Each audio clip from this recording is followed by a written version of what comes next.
घर को मंदिर बनाना है तो पहले दिल को साफ कर, नफरत से तो महल भी बिखरे, तू प्रेम से सृष्टि को धार कर। सत्संग जी संत कबीर जी का एक दोहा जो आज के गृहस्थ जीवन का सबसे बड़ा कड़वा सच है। कुटिल वचन सबसे बुरा, जाग के मुख नहीं कोई, जो कोई बोले प्रेम से सब जग अपना होई। सत्संग जी प्यार से कहना जी, धन निरंकार जी। सत्संग जी, क्या आपका घर भी रोज रोज के क्लेश और झगड़ों से नरक बन चुका है? तो रुकिए, आज का यह निरंकारी विचार आपके घर को स्वर्ग में बदल देगा और इस विचार का आखिरी नियम आपकी आत्मा को पूरी तरह झकझोर कर रख देगा।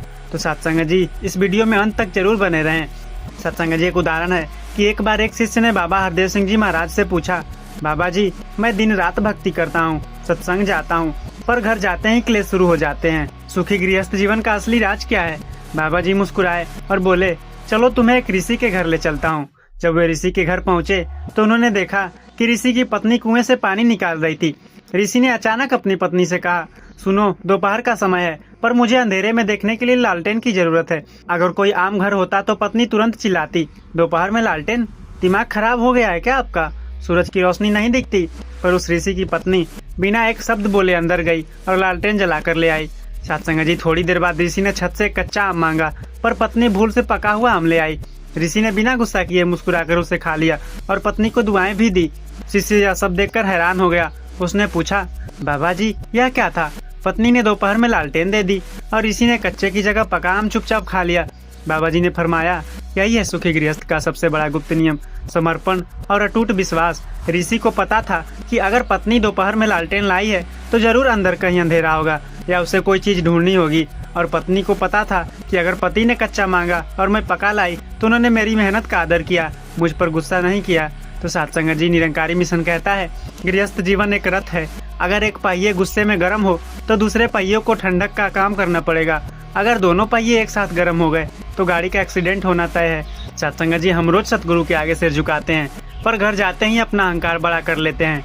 हम बाहर के अनजान लोगों को तो बड़ी आसानी से माफ कर देते हैं, पर जिसने अपना पूरा जीवन हमारे नाम कर दिया, अपने पति या अपनी पत्नी, उन्हें हम हर छोटी बात पर ताना मारते हैं, उनका दिल दुखाते हैं। तो सत्संग जी, दूसरों की गलतियों को ढूंढना बंद करो, उन्हें अपने प्यार से ढकना सीखो। निरंकार को हर पल अपने अंग संग मानो। जब आपको लगेगा कि इस घर के मालिक आप नहीं बल्कि खुद निरंकार हैं, तो घर में क्लेश नहीं कीर्तन होगा। सत्संग जी, शुरुआत खुद से करो। यह मत सोचो कि वो बदले, या सोचो कि मैं खुद प्रेम का सागर बन जाऊं। याद रखिए, सिर्फ मंदिर या गुरुद्वारे में बैठने से कोई संत नहीं बनता। अपने घर को मंदिर बनाने वाला ही असली भक्त होता है। सत्संग जी, गृहस्थ जीवन में वो सबसे भयंकर भूल, वो सबसे बड़ा दीमक जो हंसते खेलते परिवार को खा जाता है, वो है अपनों की तुलना दूसरों से करना और पीठ पीछे अपनों की निंदा करना। संतों का एक अमर वाक्य हमेशा याद रखिए, निंदक नियरे राखिए, आंगन कुटी छवाए, बिन पानी साबुन बिना निर्मल करे सुभाए। लेकिन गृहस्थी में यह नियम उल्टा हो जाता है। जब एक पति अपनी पत्नी की तुलना किसी दूसरी स्त्री से करता है, या एक पत्नी अपने पति की कमाई की तुलना किसी दूसरे के धन से करती है, तो उसी पल उस घर की सुख शांति की नींव हिल जाती है। निरंकारी मिशन का सबसे पहला पाठ यही है, संतुष्टि और शुक्राना। जो निरंकार ने दिया है उसमें खुश रहना सीखो। सत्संग जी, एक बार माता सविंदर जी ने फरमाया था कि घर की दीवारें ईंट और गारे से बनती है, लेकिन घर का माहौल परिवार के सदस्यों की वाणी से बनता है। क्या आप जानते हैं कि आपके घर में बरकत क्यों रुक जाती है? क्योंकि आप सुबह उठकर भगवान का नाम तो ले लेते हैं, लेकिन उसके ठीक 5 मिनट बाद अपने ही परिवार के किसी सदस्य को अपशब्द बोल देते हैं। जिस जुबान से धन निरंकार निकला, उसी जुबान से किसी के लिए नफरत कैसे निकल सकती है? यह ढोंग बंद करना होगा। अगर गृहस्थ जीवन में सफल होना है तो इन 3 कड़वे नियमों को अपने भीतर उतार लीजिए। चुप रहने की कला। जब घर में कोई एक व्यक्ति गुस्से में आग बबूला हो रहा हो तो दूसरे को उस समय बर्फ की तरह ठंडा हो जाना चाहिए। बांस को जीतने की कोशिश मत करिए, रिश्तों को जिताने की कोशिश करिए। बांस जीत जाएंगे तो अहंकार तृप्त होगा, लेकिन रिश्ता हार जाएगा। सत्संग जी, 5वां नियम है पर्दा डालना। एक सच्चे गुरु सिख का लक्षण यह है कि वह अपनों का ऐब दुनिया के सामने नहीं उछालता। आज के दौर में लोग अपने घर की बातें 4 बाहरी लोगों को बताते हैं। याद रखिए, बाहर वाले सिर्फ तमाशा देखते हैं, दर्द बांटने कोई नहीं आता। 6वां नियम है, रात को सोने से पहले और सुबह उठने के बाद इस निरंकार का शुक्राना करिए कि उसने आपको एक परिवार दिया है। दुनिया में लाखों ऐसे लोग हैं जिनके पास न रहने को छत है और न कोई अपना कहने वाला। सत्संग जी, जब हम रसोई और कमाई में बरकत की बात करते हैं तो निरंकारी मिशन का एक और दिव्य सिद्धांत सामने आता है, जैसा अन्न वैसा मन और जैसी कमाई वैसी बरकत। सोचिए, जिस घर की रसोई में खाना बनाते समय माँ या बहन के दिल में गुस्सा हो, आंखों में आंसू हो और जुबान पर किसी के लिए नफरत हो, उस भोजन को खाकर परिवार के बाकी सदस्यों का मन कैसे शांत रह सकता है? उस अन्न को ग्रहण करने के बाद बच्चों के भीतर अच्छे संस्कार कैसे आ सकते हैं? यही कारण है कि आज बड़े बड़े महलों में रहने वालों को भी रात को नींद की गोलियां खानी पड़ती है, क्योंकि वहाँ भोजन तो 56 भोग हैं, लेकिन उसे बनाने वाले और खाने वाले के दिलों में जहर घुला हुआ है। सुखी गृहस्थ का अगला सबसे अचूक नियम यह है कि जब भी घर की रसोई में भोजन बने तो जुबान पर केवल और केवल तू ही निरंकार, मैं तेरी शरण हा, मैनू बख्श लो का सिमरन होना चाहिए। जब भक्ति के भाव से भोजन बनता है तो वह साधारण अन्न नहीं रह जाता, वह सतगुरु का महाप्रसाद बन जाता है। और जिस घर के लोग रोज महाप्रसाद ग्रहण करते हैं वहाँ बीमारियां और क्लेश कभी पैर नहीं पसार सकते। अब बात करते हैं उस कमाई की जो आप दिन रात पसीना बहा कर लाते हैं। अगर उस कमाई में किसी का दिल दुखाया गया है, किसी गरीब का हक छीना गया है या बेईमानी का एक भी पैसा शामिल है, तो याद रखिए संतों, वह पैसा आपके घर में सुख नहीं ला सकता। वह पैसा बीमारी, कोर्ट कचहरी या किसी न किसी नुकसान के रास्ते बाहर निकल जाता है। सफल गृहस्थी का सीधा नियम है धर्म की किरत अर्थात ईमानदारी की कमाई, और उसमें से कुछ हिस्सा संतों महापुरुषों की सेवा और परोपकार में लगाइए। जब कमाई का एक हिस्सा परमार्थ में जाता है तो बाकी बचे हुए धन की रक्षा खुद या निरंकार करता है। सत्संग जी, अब थोड़ा और गहराई में उतरते हैं। आज के गृहस्थ जीवन की एक और सबसे बड़ी समस्या है, वह है अपेक्षा, एक्सपेक्टेशन। पति सोचता है कि पत्नी मेरी हर बात माने, पत्नी सोचती है कि पति केवल मेरी मर्जी से चले, माता पिता सोचते हैं कि बच्चे उनके हिसाब से जिएं। हर कोई दूसरे को गुलाम बनाने की कोशिश में लगा है। लेकिन सतगुरु बाबा हरदेव सिंह जी अक्सर यह बात समझाया करते थे कि रिश्ते कब्जे से नहीं कदर से चलते हैं। आप किसी के दिल पर कब्जा नहीं कर सकते। जब आप किसी से बहुत ज्यादा उम्मीदें लगा लेते हैं तो दुख का जन्म वहीं से होता है। गृहस्थ जीवन में अगर शांति चाहिए तो दूसरों से उम्मीदें करना बंद कर दो और खुद जिम्मेदारी लेना शुरू करो। यह मत देखो कि सामने वाले ने आपके लिए क्या किया, हमेशा यह देखो कि आप उसके लिए क्या बेहतर कर सकते हैं। यहाँ पर संत कबीरदास जी का एक और अमर वाणी याद आता है, दाता वो जो दे रहे, जाचक वो जो ले, कबीर गृहस्थी तब भली जब दोनों हाथ से दे। देने का मतलब सिर्फ धन दौलत नहीं होता, देने का मतलब है सम्मान देना, समय देना और एक दूसरे की भावनाओं को समझना। आज के दौर में परिवार के टूटने की सबसे बड़ी वजह यह है कि लोगों के पास एक दूसरे के लिए समय ही नहीं है। लोग एक ही कमरे में बैठकर मोबाइल की दुनिया में खोए रहते हैं, लेकिन पास बैठे जीवन साथी के दिल का हाल जानने की कोशिश नहीं करते। सोशल मीडिया पर अजनबियों के पोस्ट पर लाइक और कमेंट करने के लिए घंटों का समय है, पर अपने ही घर के बुजुर्गों के पास बैठकर 2 मिनट बात करने की फुर्सत नहीं है। यह कैसी गृहस्थी है, यह कैसा अध्यात्म है जो इंसान अपने माँ बाप को तड़पता छोड़ दे, अपनी पत्नी को अकेला कर दे, अपने पति का आदर न करे। उसकी भक्ति को यह निरंकार कभी स्वीकार नहीं करता। याद रखिए, घर का हर एक सदस्य इस निरंकार का ही रूप है। जब आप अपने परिवार के किसी सदस्य का दिल दुखाते हैं तो समझिए आपने सीधे तौर पर इस परमात्मा का दिल दुखाया है। अगर सतगुरु को खुश करना है तो पहले अपने घर के इंसान को खुश रखना सीखिए। सत्संग जी, इस विचार की गहराई अभी और बढ़ने वाली है। अब हम उस गुप्त चक्र की बात करेंगे जो एक पुरुष और एक स्त्री के रिश्ते को आध्यात्मिक ऊंचाई पर ले जाता है। गृहस्थ जीवन को एक तपस्या क्यों कहा गया है? क्यों संतों ने गृहस्थी को छोड़कर जंगलों में भागने वाले बैरागियों से बड़ा एक आम गृहस्थ को बताया है? क्योंकि जंगल में जाकर शांत बैठना बहुत आसान है, वहाँ आपका अपमान करने वाला कोई नहीं होता। असली परीक्षा तो तब होती है जब आप संसार के बीच रहते हैं, व्यापार करते हैं, ताने सुनते हैं, जिम्मेदारियां निभाते हैं और फिर भी अपने मन को इस निरंकार के चरणों में शांत रखते हैं। तो सत्संग जी, जो इस परीक्षा में पास हो गया वही असली संत है। हमारे संतों महापुरुषों ने हमेशा एक बात पर जोर दिया है कि भगवान को पाने के लिए घर बार छोड़कर जंगलों में भागने की कतई जरूरत नहीं है। सतगुरु बाबा गुरबचन सिंह जी महाराज अक्सर फरमाया करते थे, असली वैराग्य कपड़ों का नहीं मन का होता है। जंगल में जाकर गुफा में बैठ जाना बहुत आसान है, क्योंकि वहाँ न तो कोई आपकी मर्जी के खिलाफ बोलने वाला है, न कोई आपसे पैसे मांगने वाला है और न ही वहाँ कोई आपकी बेइज्जती करने वाला है। वहाँ गुस्सा न आना कोई बड़ी बात नहीं है, लेकिन असली वीर, असली संत और असली योगी तो वो गृहस्थ है जो सुबह उठकर दुकान पर भी जाता है, नौकरी की किचकिच भी सहता है, घर आकर परिवार की जिम्मेदारियों का बोझ उठाता है, समाज के ताने भी सुनता है और इन सब के बीच अपने मन को इस निरंकार के चरणों में स्थिर और शांत रखता है। तभी तो कहा गया है, कबीर जोगी ढूंढता जोगी मिले न कोई, जो गृहस्थी में जोगी रहे ताका चेला हो। यानी उस गृहस्थ से बड़ा इस दुनिया में कोई तपस्वी नहीं है जो संसार में रहकर भी संतों जैसा जीवन जीता है। लेकिन आज के समय में गृहस्थी बोझ क्यों बन गई है? क्योंकि हमने अपने घरों से सहनशीलता और क्षमा को बिल्कुल बाहर निकाल दिया है। आज हर इंसान के भीतर अहंकार कूट कूट कर भरा है। पति कहता है मैं कमा कर लाता हूँ तो हुक्म मेरा चलेगा, पत्नी कहती है मैं दिन रात घर संभालती हूँ तो मेरी मर्जी चलेगी। याद रखिए, जहाँ मैं आ जाती है वहाँ से यह निरंकार विदा ले लेता है। जहाँ अहंकार की दीवार खड़ी हो जाती है वहाँ प्रेम का दिया बुझ जाता है। अगर गृहस्थ जीवन को सुखी और सफल बनाना है तो अपने भीतर झुकने का हुनर पैदा करिए। झुकता वही है जिसमें जान होती है, अकड़ना तो मुर्दों की पहचान होती है। जब भी घर में कोई विवाद हो, कोई बात बिगड़ रही हो, तो यह मत सोचिए कि मैं क्यों झुकूं, गलती तो उसकी थी। यह सोचिए कि इस रिश्ते को बचाने के लिए, घर की शांति को बनाए रखने के लिए अगर मुझे 2 कदम पीछे भी हटना पड़ जाए तो मैं पीछे हट जाऊंगा। जो इंसान अपनों के सामने झुक जाता है वो कभी छोटा नहीं होता, बल्कि इस निरंकार की नज़रों में उसका रुतबा और बढ़ जाता है। सत्संग जी, सफल गृहस्थी का एक 7वां और सबसे कड़ा नियम यह है कि अपनी जुबान पर ताला लगाना और कानों को थोड़ा बहरा कर लेना। कहा जाता है कि तलवार का घाव तो समय के साथ भर जाता है, लेकिन कड़वी जुबान से दिया गया घाव इंसान को मरते दम तक याद रहता है। कई बार घर में छोटी सी बात होती है, लेकिन हम गुस्से में आकर अपने जीवन साथी या बच्चों को ऐसे कड़वे बोल देते जो उनके दिल के पार हो जाते हैं। वो बात तो खत्म हो जाती है, लेकिन वो जहरीला शब्द उनके मन में बैठ जाता है। सत्संग जी, निरंकारी मिशन का पावन संदेश यही है कि जब भी बोलो मीठा बोलो। अगर सामने वाले गुस्से में कुछ कह भी रहा है तो उस समय अपने कानों को थोड़ा बहरा कर लो, उसकी कड़वी बात को अपने अंदर मत उतरने दो। जैसे ही आप सामने से पलटकर जवाब देना बंद कर देंगे, आधे से ज्यादा झगड़े वहीं के वहीं दम तोड़ देंगे। सत्संग जी, यहाँ पर एक और सबसे बड़ा नियम आता है जिसे हम कहते हैं दोषारोपण से बचना, नो ब्लेम गेम। आज के परिवारों में क्या होता है, कोई भी नुकसान हो जाए, कोई भी बात बिगड़ जाए तो तुरंत उंगली दूसरों की तरफ उठ जाती है। तुम्हारी वजह से यह नुकसान हुआ, तुम्हारी माँ ने ऐसा कहा था, तुम्हारे बच्चों ने ऐसा किया। हम हमेशा दूसरों को गुनाहगार साबित करने में लगे रहते हैं, लेकिन सतगुरु बाबा हरदेव सिंह जी महाराज जी ने हमें सिखाया कि दीवारों पर उंगली उठाने से अच्छा है अपने अंदर झांक कर देखना।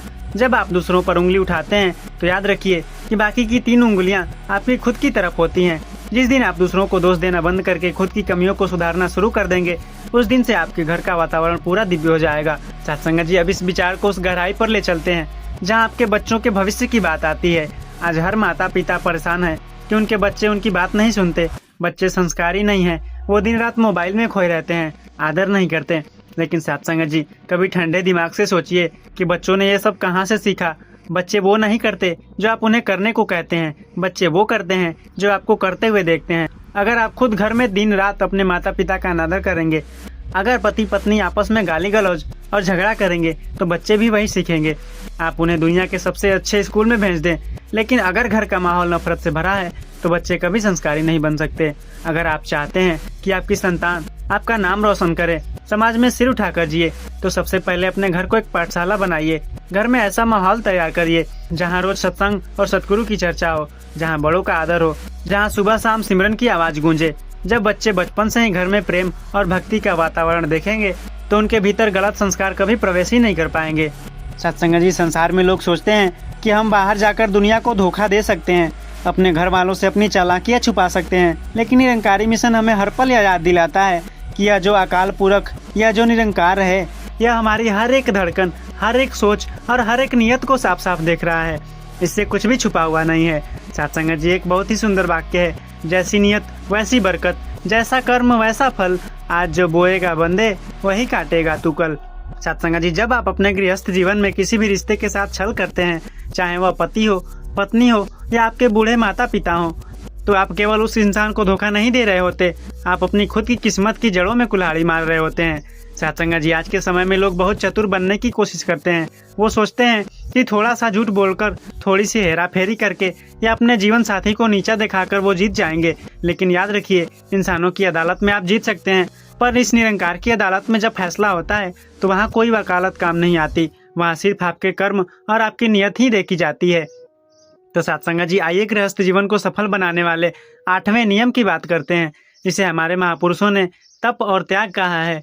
सत्संग जी, एक आम इंसान सोचता है कि गृहस्थी का मतलब सिर्फ शादी करना, बच्चे पैदा करना और पैसा कमाना है। नहीं, गृहस्थी एक बहुत बड़ी जिम्मेदारी है। यह 2 शरीरों का नहीं बल्कि 2 आत्माओं का मिलन है। जब एक बेटी अपना हंसता खेलता परिवार, अपना घर, अपने माता पिता को छोड़कर आपके घर आती है तो आपके भरोसे आती है।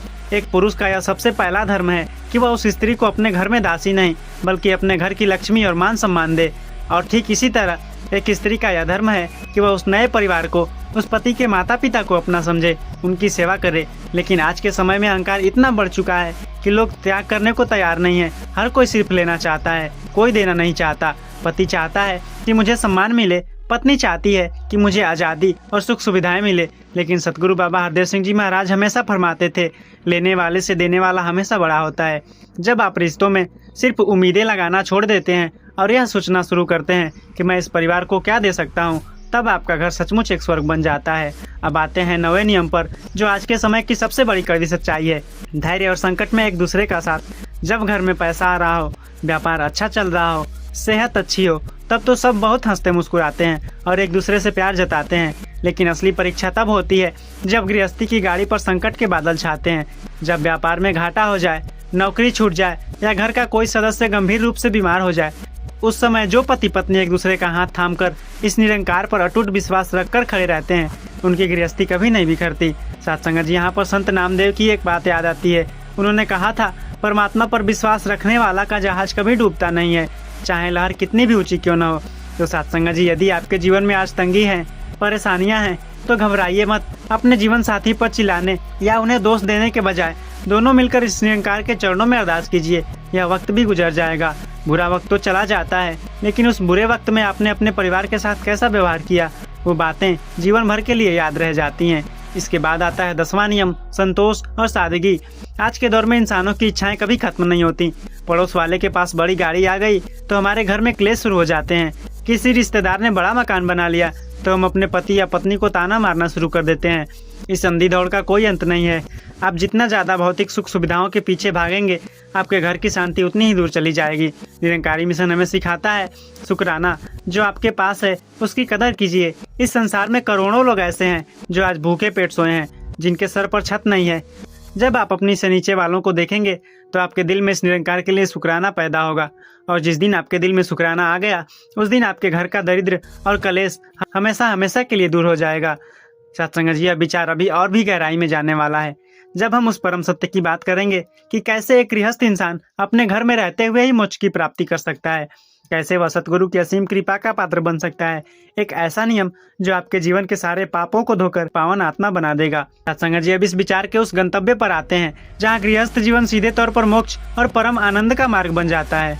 दुनिया के लोग सोचते हैं कि गृहस्थी एक बंधन है, एक माया जाल है जो इंसान को परमात्मा से दूर ले जाता है, लेकिन निरंकारी ज्ञान हमें सिखाता है कि गृहस्थी बंधन नहीं, बल्कि इस परमात्मा को पाने का सबसे सुंदर और सरल माध्यम है। सतगुरु बाबा हरदेव सिंह जी महाराज एक बहुत ही गहरी बात फरमाया करते थे कि हंस की तरह जियो, जो पानी में रहता तो है लेकिन अपने पंखों पर पानी को ठहरने नहीं देता। ठीक इसी प्रकार एक सच्चे गुरु सिख को इस संसार में, इस परिवार में रहना तो है, अपनी सारी जिम्मेदारियों को पूरी निष्ठा से निभाना तो है, लेकिन अपने मन को इस संसार के मोह माया के कीचड़ में डूबने नहीं देना है। जब आप अपने परिवार से प्यार करते हैं, लेकिन यह जानते हुए करते हैं कि यह सब कुछ इस निरंकार की अमानत है, तो आपकी गृहस्थी एक बंधन नहीं बल्कि एक सुंदर सेवा बन जाती है। सत्संग जी, आइए अब हम 11वें नियम की बात करते हैं, जिसे संतों ने अहंकार का विसर्जन कहा है।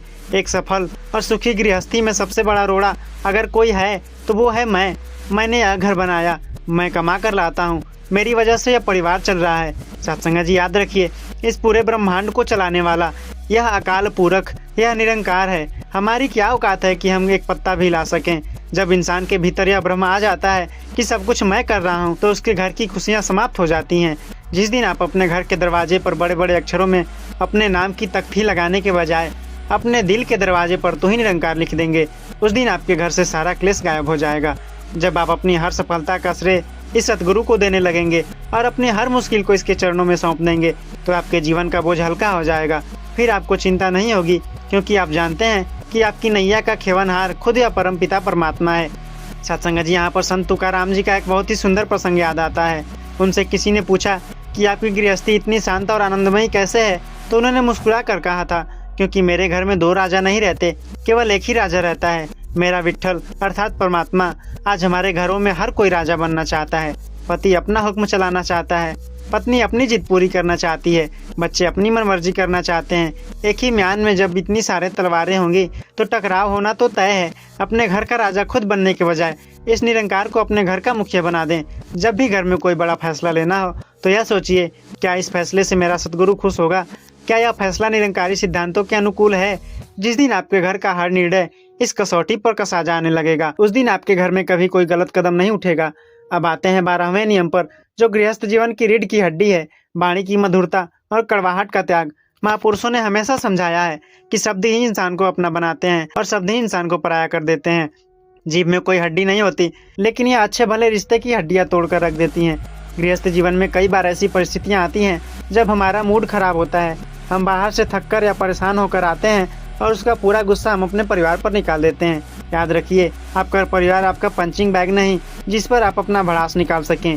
वो आपके अपने हैं जो दिन भर आपका इंतजार करते हैं कि आप घर आएंगे तो 2 पल खुशियों के बीतेंगे। अगर आप बाहर का तनाव घर लेकर आएंगे तो आपके घर की सकारात्मक ऊर्जा नष्ट हो जाएगी।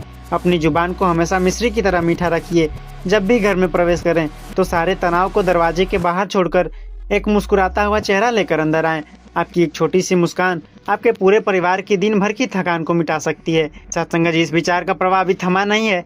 अब हम उस सबसे गंभीर विषय पर बात करेंगे जो आज के आधुनिक गृहस्थ जीवन को अंदर ही अंदर खोखला कर रहा है। वह है विश्वास की कमी और शंका का रोग। यह एक ऐसा रोग है जो हंसते खेलते महलों को भी शमशान बना देता है। इस रोग से कैसे बचना है और सतगुरु की कृपा से अपने रिश्तों में अटूट विश्वास कैसे पैदा करनी है, यह रहस्य जानना हर एक गृहस्थ के लिए बहुत जरूरी है। सत्संग जी, कहा जाता है कि यदि किसी रिश्ते में विश्वास की कमी हो जाए तो वह रिश्ता बिना किसी आंधी के भी ताश के पत्तों की तरह ढह जाता है। शक एक ऐसा दीमक है जो सोने के महल को भी शमशान बना देता है।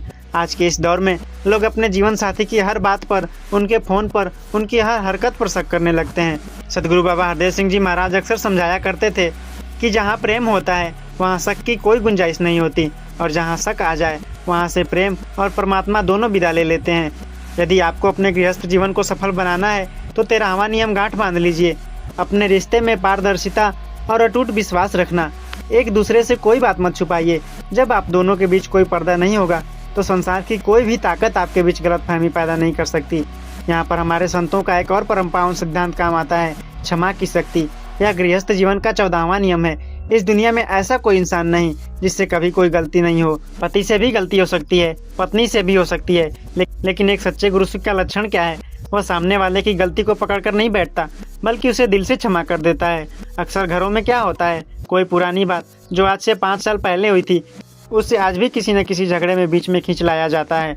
तुमने उस दिन ऐसा कहा था, तुम्हारे परिवार ने उस समय ऐसा किया था। सत्संग जी, बीती बातों को कुरेदना बंद करिए। जो बीत गया उसे इस निरंकार के चरणों में सौंपकर भूल जाइए।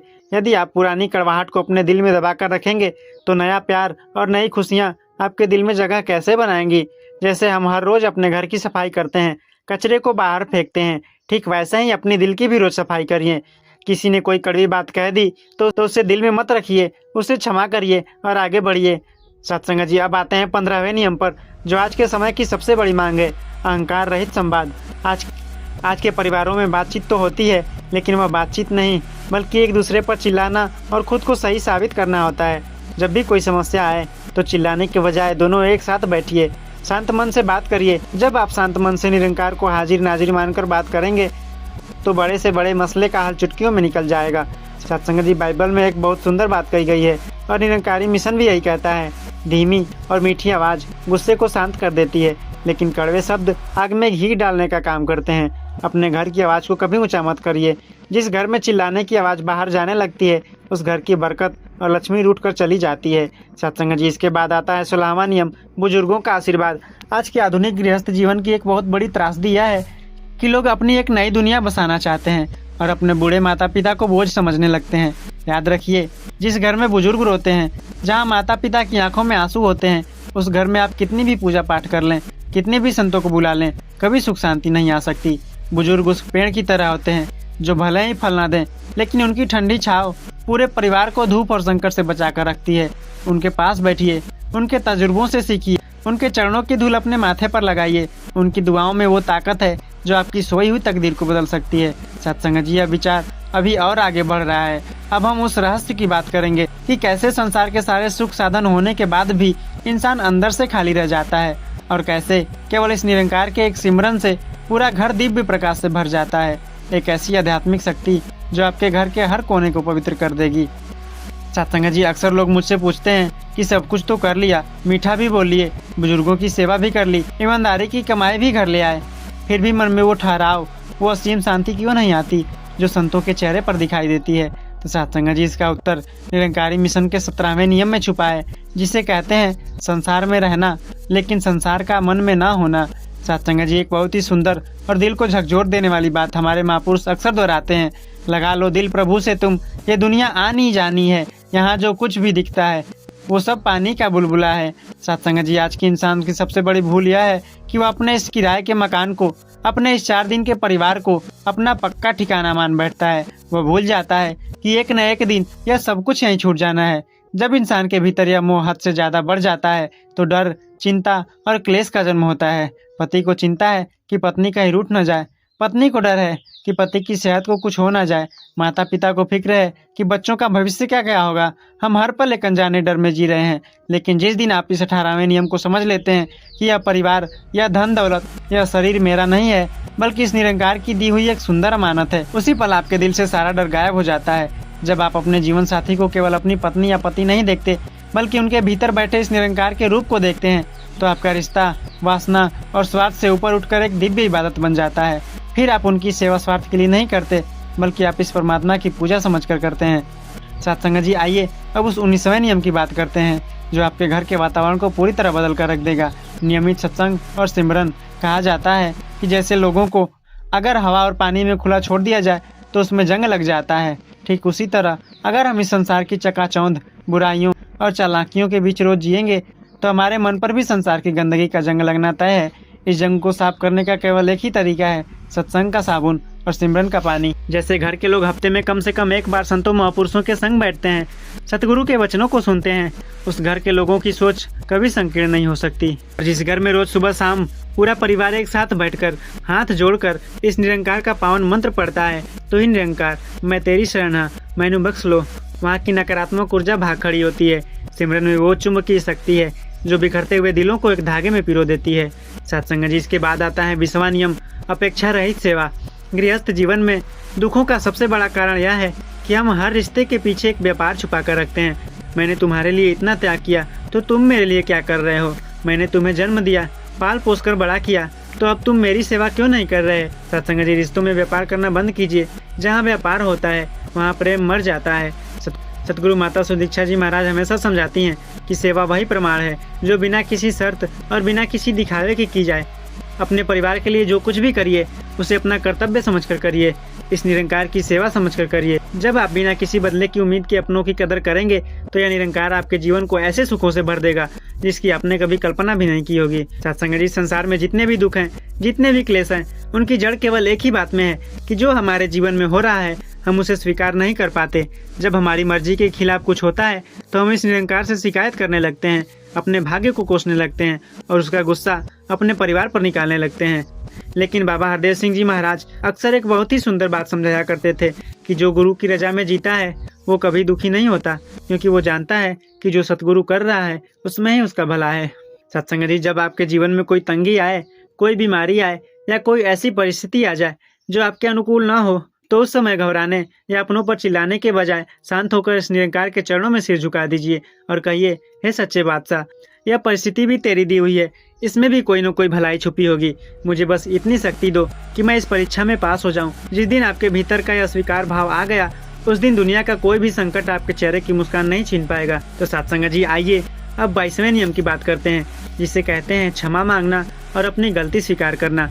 गृहस्थी में अक्सर झगड़े इसलिए बड़े हो जाते हैं क्योंकि कोई भी अपनी गलती मानने को तैयार नहीं होता। हर कोई खुद को राजा हरिश्चंद्र समझता है। पति सोचता है कि अगर मैंने माफ़ी मांग ली तो मेरा रुतबा कम हो जाएगा। पत्नी सोचती है कि मैं क्यों झुकूं, लेकिन कड़वा सच यह है कि माफ़ी मांगने से कोई छोटा नहीं होता। माफ़ी वही इंसान मांग सकता है जिसका दिल बड़ा होता है और जिसके भीतर अहंकार नहीं बल्कि प्रेम होता है। अगर आपके एक बार माफ़ करना कह देने से आपके घर का क्लेश शांत होता है, आपके जीवन साथी के चेहरे पर मुस्कान आती है, तो बिना देर किए माफ़ी मांग लीजिए। यह झुकना आपको छोटा नहीं बल्कि इस निरंकार की नज़रों में देवताओं से भी ऊंचा उठा देगा। इसके बाद आता है 23वां नियम, निंदा और परनिंदा से कोसों दूर रहना। आज के परिवारों के बिखरने की एक बहुत बड़ी वजह यह है कि हम अपने घर की बात, अपने पति या पत्नी की कमियां बाहर के लोगों या रिश्तेदारों के सामने बयां करने लगते हैं। याद रखिए, जब आप अपने घर की दहलीज के अंदर की बात बाहर ले जाते हैं तो आप खुद अपने घर में आग लगाने का इंतजाम कर रहे होते हैं। बाहर के लोग सिर्फ आपकी मजबूरियों का तमाशा देखेंगे, आपकी पीठ पीछे आपका मजाक उड़ाएंगे, आपके जख्मों पर मरहम लगाने कोई नहीं आएगा। तो सत्संग जी, अपने जीवन साथी की कमियों को दुनिया के सामने उछालने के बजाय बंद कमरे में प्यार से बैठकर उन्हें समझाएं। एक दूसरे की ढाल बनिए एक दूसरे की कमियों को ढकना सीखिए, न कि उन्हें सरे बाजार तमाशा बनाइए। तो सत्संग जी, हमने सुखी और सफल गृहस्थ जीवन के जितने भी नियम सुने, चाहे वो मीठी बाणी हो, समर्पण हो, बुजुर्गों की सेवा, रसोई की पवित्रता या बच्चों के संस्कार हो, उन सब नियमों की जो आत्मा है, जो मूल आधार है, वह केवल एक ही बात है, अपने घर के केंद्र में खुद को हटाने के बाद इस निरंकार को स्थापित कर देना। जब तक आपके घर की गाड़ी को आपका अहंकार और मैं चलाएगी, तब तक रास्ते में झगड़े, क्लेश और दुखों के गड्ढे आते रहेंगे। लेकिन जिस दिन आप अपने घर की स्टीयरिंग, अपने परिवार की बागडोर इस सच्चे पातशाह, इस निरंकार के हाथों में सौंप देंगे, उस दिन आपकी गृहस्थी की गाड़ी बिना किसी झटके के सुख और आनंद के हाईवे पर दौड़ने लगेगी। गृहस्थ जीवन कोई बंधन नहीं, यह एक बेहद खूबसूरत रंगमंच है, जहां आपका इस परमात्मा ने एक बहुत ही पवित्र जिम्मेदारी दी है। अपने जीवन साथी में, अपने बच्चों में, अपने माता पिता में किसी इंसान को मत देखिए, बल्कि उनके भीतर बैठे उस अकाल पूरक की दीदार कीजिए। जब दृष्टि बदल जाएगी तो सृष्टि अपने आप बदल जाएगी। फिर घर का हर एक कोना मंदिर बन जाएगा, हर शब्द कीर्तन बन जाएगा और आपकी पूरी गृहस्थी एक पावन तपस्या बन जाएगी। तो सत्संग जी, चलते चलते बाबा हरदेव सिंह जी महाराज की इन अमर पंक्तियों को हमेशा के लिए अपने भीतर बसा लीजिए। दीवार ऊंची रखने से घर ऊंचे नहीं होते, दिल बड़े रखने वाले ही असल में सुखी होते हैं। तो सत्संग जी, आज हमने जाना कि कैसे मैं और मेरा का भाव मिटाकर एक बिखरते हुए घर को भी स्वर्ग बनाया जा सकता है। तो सत्संग जी, इस वीडियो को अपने परिवार, अपने रिश्तेदारों और अपने मित्रों के साथ शेयर करिए, क्योंकि आपका एक शेयर किसी बिखरते हुए हंसते खेलते परिवार को बचा सकता है। तो सत्संग जी, अगर आपने अभी तक इस चैनल को सब्सक्राइब नहीं किया तो सब्सक्राइब कर लीजिए, ताकि जैसे ही अगला विचार आए तो वह सबसे पहले आपके मोबाइल तक पहुँचे। सत्संग जी, प्यार से कहना जी, धन्य निरंकार जी।